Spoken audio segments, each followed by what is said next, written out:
Do not. That means hypocrites also pray. इसका मतलब ढोंगी लोग भी प्रार्थना करते हैं. But Jesus said, लेकिन यीशु ने कहा, but when you pray, he's talking to his people. He's like, you do not pray like hypocrites, but my people, when you pray, वो अपने लोगों से बात करते हुए कह रहा है, ढोंगियों की तरह प्रार्थना मत करना, लेकिन मेरे लोगों जब तुम प्रार्थना करो, when you pray, जब तुम प्रार्थना करो, go into your closet. अपने कक्ष में प्रार्थना करते Pray to जाओ, your father in the secret. अपने पिता से गुप्त में प्रार्थना करो जाकर. That means you don't have to find an audience before people. इसका मतलब लोगों के दर्शकों की आवश्यकता नहीं है आपको प्रार्थना करने के लिए. And the Father who sees in secret will reward you openly. और वो पिता जो गुप्त में आपको देखता है सबके सामने आपको आशीष देगा.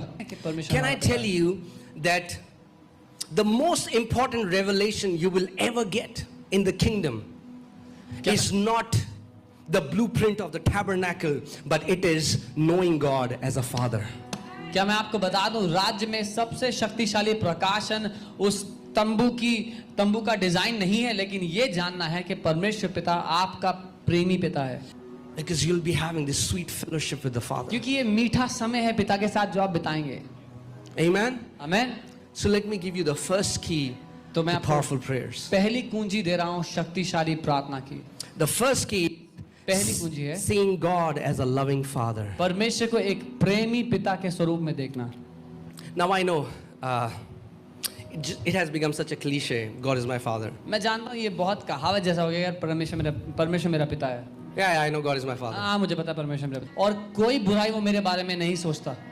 Second key दूसरी कुंजी is seeing yourself as the righteousness of God in Christ Jesus. अपने आप को परमेश्वर की धार्मिकता के स्वरूप में देखना मसीह यीशु. Why many believers have not been able to get their prayers answered is because their conscience constantly condemns them.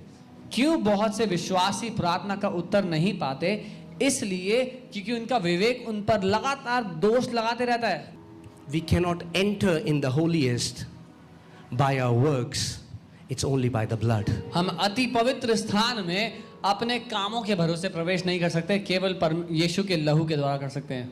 Yes, you are not worthy, but the Bible says you have been made worthy by that sacrifice on the cross. Amen. Bible कहती हाँ हम योग्य नहीं थे, लेकिन Bible कहती है हम योग्य बना दिए गए उस क्रूस के बलिदान के द्वारा. Don't pray as if the cross never existed.